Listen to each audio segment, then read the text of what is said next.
बिस्मिल्लाहिर्रहमानिर्रहीम। अस्सलामु अलैकुम। क़िस्सा असाब क़रिया या क़िस्सा असाब यासीन का।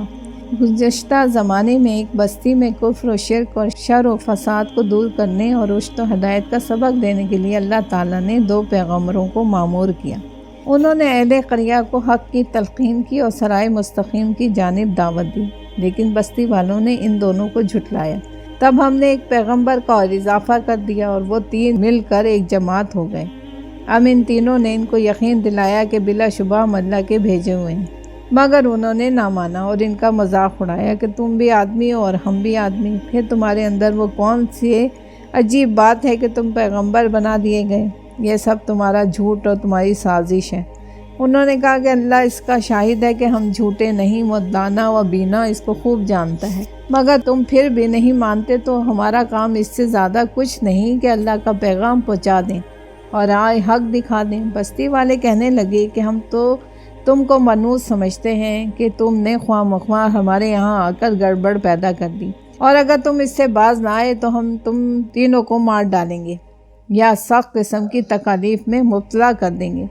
उन्होंने जवाब दिया, अल्लाह की नाफरमानी करके नहूसत तो तुम खुद अपने ऊपर ला चुके हो। इससे ज़्यादा नहूसत और क्या हो सकती है कि तुम नसीहत और खैर ख्वाही तक को कबूल नहीं करते, बल्कि और ज़्यादा हद से गुजरते जाते हो। बस्ती के आखिरी किनारे पर एक नेक मर्द रहता था। इसने जब सुना कि बस्ती वाले अल्लाह के रसूलों को झुटला रहे हैं और तरह तरह की धमकियां दे रहे हैं, तो अजलत के साथ वहां आ पहुंचा जिस जगह ये गुफ्तगू हो रही थी, और कहने लगा, एक कौम अल्लाह ताला के पैगम्बरों की पैरवी करो। इन मुक़द्दस लोगों की पैरवी से क्यों मुँह मोड़ते हो, जो तुमसे इस खिदमत का कोई मुआवजा तक नहीं तलब करते और जो खुदा रसीदा और हदायत आब इंसान हैं। बताओ, मैं क्यों इस एक अल्लाह की ही परस्तिश ना करूं, जिसने मुझको नीचे से ऊंचे तक किया है, और मरने के बाद मैं और तुम सब इसी की जानिब लौट कर जाने वाले हैं।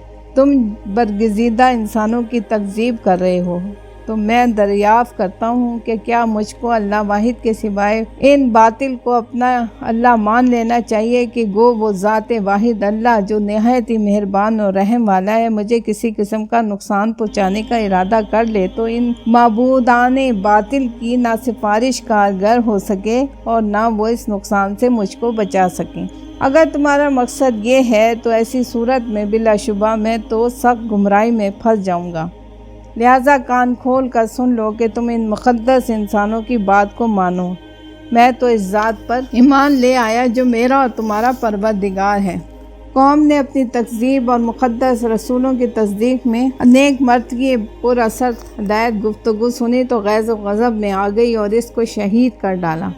वाक़े का इस हद तक ज़िक्र करने के बाद अल्लाह ताला इरशाद फरमाता है कि हमने जुर्रत हक़ की जज़ा में इसको जन्नत अता की, और जब इसने अपना पाक मकाम अपनी आँखों से देख लिया तो वजद आफरी अंदाज में कहने लगा, काश कि मेरी कौम के लोग ये जान सकते कि मेरे परवरदिगार ने मुझको मग़फ़िरत का कैसा बेशबहा तोहफ़ा अता फरमाया और मेरा किस दर्जा एजाज़ व इकराम किया। फिर इरशाद होता है कि इस मर्द नेक की कौम की बदकिरदारी पर इनको हलाक करने और सज़ा देने के लिए हमें आसमान से किसी लश्कर को भेजने की ज़रूरत नहीं थी। फ़कत एक हौलनाक चीख ने इन सब का काम तमाम कर दिया और वो जहाँ थे वहीं बुझ कर रह गए। ऐसा मालूम होता है कि शायद इन बख्तों ने अल्लाह के रसूलों को भी शहीद कर डाला था, जैसा कि उन्होंने इनको धमकी दी थी। जज़ाकल्लाह।